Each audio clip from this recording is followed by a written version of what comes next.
தாய் வீடு ஏப்ரல் 2024.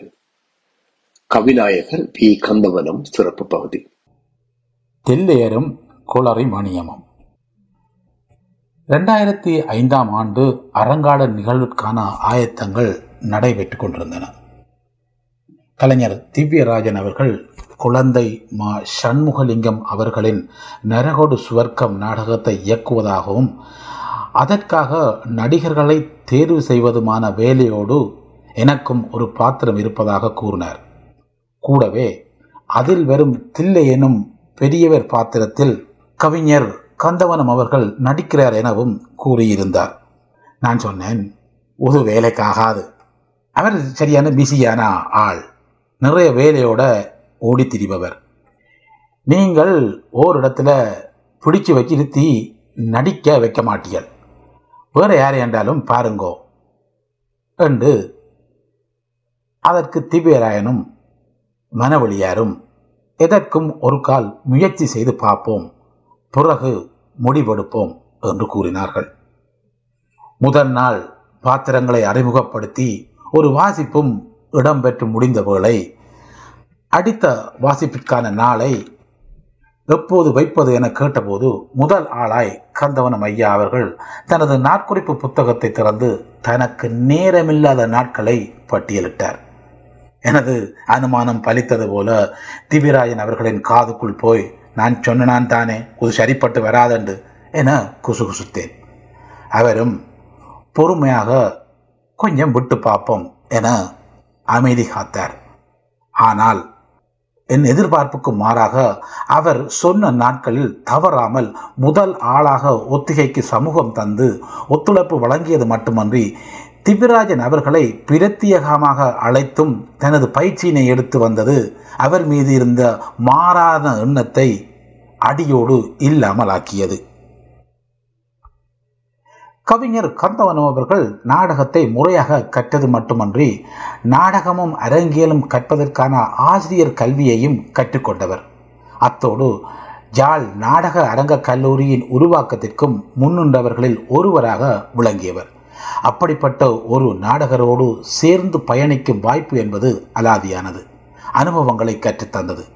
நரகோடு சுவர்க்கம் நாடக ஒத்திகை பார்த்து கொண்டிருக்கும் பொழுது அவர் தனக்கு வழங்கிய தில்லைநாதர் பாத்திரத்துடன் ஒன்றித்து பயிற்சி பெற்று நெறியாளர் எப்படி விரும்பினாரோ அதற்கேற்றபடி தனது பாத்திரத்திற்குள் ஒன்றித்து மேடையில் தோன்றியிருப்பார். அதன் பின்னர் அவர் மீதான மரியாதையும் நெருக்கமும் நாளுக்கு நாள் அதிகரித்து கொண்டு வந்தது மாத்திரமன்றி எனது நாடக குரு அரசையா பற்றி பேசும் பொழுதெல்லாம் தனது பழைய கால நாடக அனுபவங்களை மகிழ்வுடன் பகிர்ந்து வந்தார். ஒரு கட்டத்தில் எனது பெயரை மறந்து நாடகத்தில் வரும் எனது பாத்திர பெயரான குளறி மணியம் எனும் பெயர் கொண்டே என்னை அழைத்தும் பேசியும் வந்தார். ஐயாவின் துணைவியார் பேசும் பொழுதும் என்னை குளறி என்றே அழைத்துக் கொள்வார் அல்லது குளறி என்றே அறிமுகப்படுத்திக் கொள்வேன். இப்படியாகவே ஐயாவுக்கும் எனக்குமான நட்பு இன்னும் வலுக்க தொடங்கியது. ஒரு நாள் ஐயாவிடமிருந்து எனக்கு தொலைபேசி அழைப்பு வந்தது. தம்பி, எனது நாடக அனுபவங்கள் எனும் புத்தகம் ஒன்று வந்திருக்கிறது, அதை நீங்கள் தான் வெளியீடு செய்து தர வேண்டும் என கேட்டுக்கொண்டார். அதற்கு நான் அன்பாக மறுப்பு தெரிவித்து, ஐயா, உங்களுக்கு நிறைய பேர் இருக்கிறார்கள், அவர்களிடம் கொடுத்து நீங்கள் வெளியீடு செய்யுங்கள் என கூறினேன். ஆனால் அவரோ விடாப்பிடியாக நின்று நீரும் துஷியந்தும் தான் அதனை வெளியிட்டு தர வேண்டும் என்று கேட்டுக்கொண்டார். அன்றுதான் நண்பர் துஷியின் பெயர் துஷியந்த் என்பது தெரிந்து கொண்டேன். அவரின் அன்பான பணிப்பை ஏற்று நானும் நண்பரும் வெளியீடு செய்வதற்கான ஏற்பாடினை மேற்கொண்டோம். அதன்போது நண்பர் துஷி ஞானப்பிரகாசம் அவர்கள் ஒரு யோசனை கூறினார். புத்தக வெளியீடுகள் என்பது வழமையான வெளியீடாக அமையாமல் ஒரு புது மாதிரியான வெளியீடாக இதை நாங்கள் மாற்றி அமைப்போமா என கேட்டார். நானும் அதற்கு சம்மதம் சொன்னேன். அவருக்கு ஒரு சந்தேகம் எழுந்தது. திரும்ப கேட்டார், சேகர், நாங்கள் இதை செய்யலாம், ஆனால் ஐயா ஒத்துக்கொள்வாரோ என்று இழுத்தார். எனக்கு ஐயா மீது நல்ல நம்பிக்கை இருந்தது. இதற்கும் ஐயாவையே கேட்டு பார்ப்போம் என இருவருமாக இருந்து ஒரு மதிய நேரம் தொலைபேசியில் தொடர்பு கொண்டோம். மறுமுனையில் ஐயா பதிலளித்தார். நான் வளமையான பாணியில் குளறி பேசுகிறேன் என கூறினேன். மறுபக்கம் இருந்து பலத்த சிரிப்புடன் சொல்லும் தம்பி என்றார். நாங்கள் எங்களது யோசனைகளை அவரிடம் முன்வைத்தோம். எந்தவித மறுப்புமின்றி, தம்பி, புத்தகம் என்னுடையது, வெளியீடு செய்வது நீங்கள் என்ன செய்ய வேண்டும் என சொல்லுங்கள், நான் வந்திருந்து செய்துவிட்டு போகிறேன் என பதில் தந்தார். நாங்கள் நினைத்தது மாதிரியே அந்த புத்தக வெளியீடு கொடி, குடை, ஆலவட்டம், பொன்னாடை, மாலை எதுவுமின்றி வலு நேர்த்தியாக குறித்த நேரத்துக்கு தொடங்கி குறித்த நேரத்துக்கு முடித்து வழமைக்கு மாறான ஒரு வெளியீடு விழாவாக, ஒரு உரையாடல் விழாவாக அதை அமைத்து கொடுத்தோம். விழாவில் நூல் வெற்றி பெற்ற பணத்தை தாயகத்தில் நலிந்த ஒரு கலைஞனுக்கு உதவி செய்தார் என்பதும் அவரது தாராள மனதை காட்டி நிற்கிறது. கலைஞர் K.S. பாலச்சந்திரன் அவர்களின் மறைவு குறித்தான அஞ்சலி பொதுக்கூட்டம் ஒன்று நடைபெறுவதற்கான ஆயத்தங்கள் நடந்து கொண்டிருந்தன. அவரும் ஐயாவும் மிகுந்த நட்பு கொண்டவர்கள்.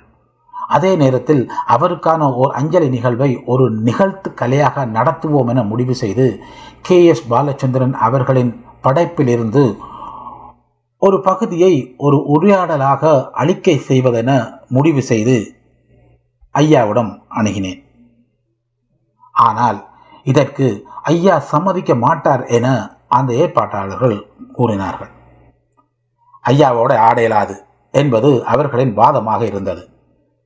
ஐயா, நாங்கள் இப்படி ஒரு அஞ்சலி நிகழ்வு ஒன்று K.S. பாலச்சந்திரன் அவர்களுக்கு செய்ய வேண்டும், அதில் உங்களது பதிவும் இருக்க வேண்டும் என அன்பாக வேண்டிக் கொண்டேன். அவரும் முழு மனதுடன் சம்மதித்து அந்த அளிக்கையினை ஆக்கி தந்தார். உண்மையிலே அவர் நினைத்திருந்தால், நான் ஒரு சிறியவன், எனது யோசனைக்கு மாறாக, இல்லை தம்பி, நான் நினைச்சது மாதிரி தான் செய்வேன் என்று அடம் பிடித்திருக்கலாம். அப்படி அல்லாமல் அந்த நிகழ்வு சிறப்பாக அமைய வேண்டும் என்னும் குறிக்கோளுடன் அந்த வாசிப்பு அளிக்கை நிகழ்வை மிகவும் உணர்வு பூர்வமாக ஆக்கி தந்தார். இதுதான் அவர் ஓர் நிறைகுடமாக மத்தியில் வாழ்ந்ததற்கான ஆதாரங்கள் சில. ஐயா எப்பொழுதும் அன்பானவர், கடும் சொல் கொண்டு பேசாதவர், கோவப்படாதவர், எல்லோரையும் அரவணைத்து அவர்களை ஊக்கப்படுத்தி நல்வழிப்படுத்துபவர். எம்மை போன்ற சிறியவர்களுக்கு அவர் ஓர் வழிகாட்டி. ஐயாவின் இழப்பு கலை சமூகத்திற்கு ஈடு செய்ய முடியா பேரிழப்பு.